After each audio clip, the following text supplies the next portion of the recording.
Hey guys, this is Jacques from MakuluLinux and welcome to another video. So in today's video, I want to show off something that we're working on, something new. And it's in our programming category. Now, as you know, we have a bunch of AI stuff in our programming category. Now, this is mainly for the Pro build. The regular build won't have all of these. They'll have some, but not all. But in our programming, in our Pro build, we have some AI stuff here. Now, you guys know the AI servers, which lets you communicate with Electra, Bing, ChatGPT, Llama, Storyteller. So you've got all the AIs in that little widget. And then you've got the AutoGPT, you've got the ChatGPT GUI, and then you've got the image generators, which is the PYPI, which is the one that's in the regular build. You've got the Bing image creator, you've got the 4K image creator, and you've got the image upscaler. So those are all the image generators, and they're all nicely put in one centralized location. Today, I want to show you the AI coder. So we're working on this new little app. Actually, it's not our app. We linked to an online GitHub app called GPT-Engineer, but it's clunky and it's terminal based, and so you have to run 1,000 commands via terminal. So we've designed a nice little GUI for it. Okay, so if you click on AI coder on top there, it'll open up just as you see. I just click it, boom, and it opens up this little GUI. And in this GUI, you have 4 buttons and you have an input box, right? So the input box is where you write a description of what you wanted to program. Remember, it's a coder, so it will write a program based on whatever input you give. For example, I say write Tetris game in Python language, right? So we can even put to make it simple, I could say write a Tetris game in Python language. That's it. We have an open key file, submit button, browse code, and check for updates. Now, if I click on check for updates, it will run a little updater in the background. No updates. Okay, great. We've got browse code. If I click that, it'll open up the actual workspace. This is where the code gets placed after it's completed. Obviously, there's nothing there now. Open key file. If I click that, it opens up a little file. And inside there's my open AI key that I generated. Don't worry, I'll make a nice little GUI for new users to actually register their keys. But that's it. I don't want to show my key now, but you open up the key file. It's just got the key inside, nothing else. And then you've got a submit button. So we always say write a Tetris game in Python language. Now, I could give it a very vague details like this, or I could give it more details. I could say make the levels increase by 10%. Where's my percent? Speed every level. Make infinite levels. Okay, so I could give something like that, right? So I'd say make the levels increase 10% speed every level, make infinite levels. Now I could also give instructions of how to base the point system, or I could leave it vague. I could even remove that. I could even cut that and leave it out. But then it's going to ask me. It's going to ask me how to do the levels, how to do the points. It's going to ask me additional info, right? So it's best to always give this info up front. But I'm not going to give it all. I'm just going to give that. And then I'm going to hit submit. So we go write the Tetris game in Python language, make the levels increase by 10% speed. Oh,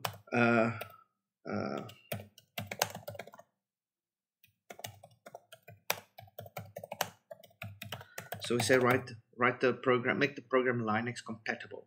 So now I'm going to hit submit. Now it's going to pop up a box where it literally starts. It says summary areas for need clarification, specifics of the game design. What should the initial speed of the game be? What are the controls? Definition of a level. How a level is defined in a game is based on the position of the numbers of the lines cleared or time. Linux compatibility. What specific line is? So now it asks you, right? And so now you can answer these. You can say like 1, should the initial speed of the game be? 1, make the speed. Okay, what speed? I have no idea of that speed measurement. Let's say the normal default for such a game.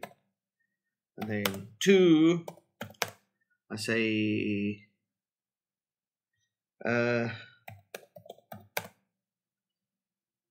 what's the definition of a level?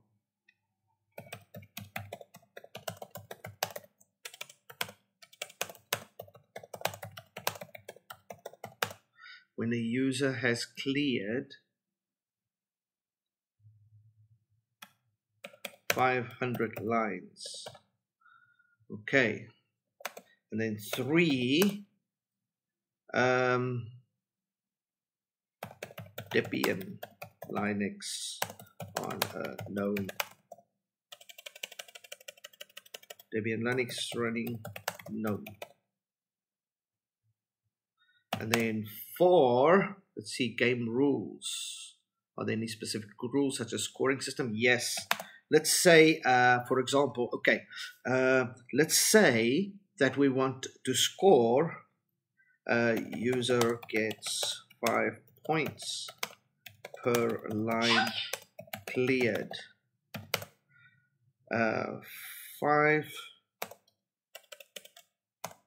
3 additional points for clearing 2 lines at a time.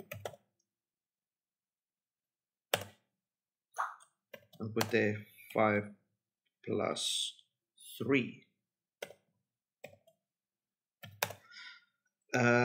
And then we say 4 additional points for clearing, what's that, 2 lines, 3 lines at a time. And then we go 5 plus 4. And then we say scale accordingly for more lines. Okay. Let's see what it does now. Remaining unclear areas. 1. Game interface controls. Design. Scoring clears more than 3 lines. Okay, next question. Could you please clarify the scoring system for clearing more than 3 lines at once?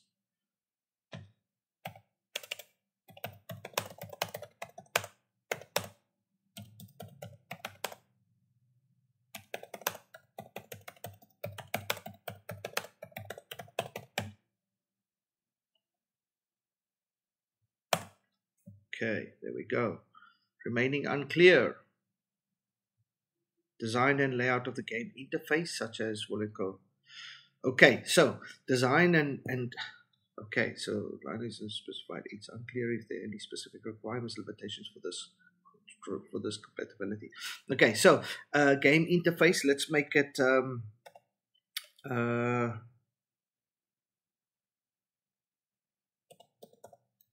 Can we make it terminal based? Does that work? Let's make it GTK GUI interface.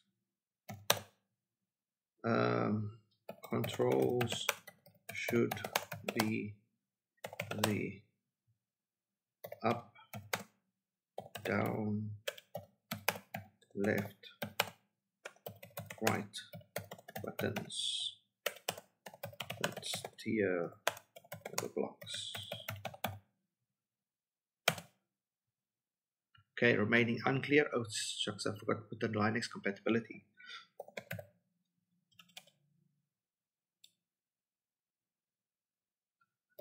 No specific requirements. Okay. Nothing to clean. Okay, there we go. So you see, it asks you additional questions. Okay, so there we go. Now it's going to actually write. Well, first it's going to make the core functions method necessary for this projects are. Because you see, so it asks you additional questions. Now, had I clarified a lot of that in my description, I wouldn't have needed to input it there. But because I was so vague in my description, I mean, you could say, write the game, without giving the specifics. I could have put the controls here, I could have put the level, the point system, the levels. I could have been more specific about Linux, and then there wouldn't have been very many questions for me to answer in the terminal. Anyway, it doesn't matter. If you want to be vague, you can be vague. It will then just ask you additional questions in the terminal, which are quite easy to answer. Once you do, look at this. It's writing the whole game for you. Look at this.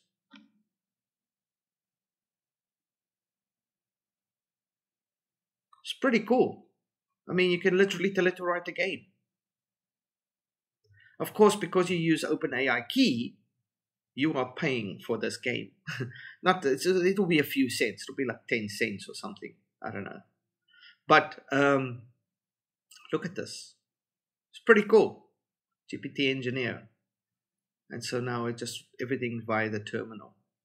You can actually probably go and have a look here. No, it's not in the workspace yet. I think it's still in the memory.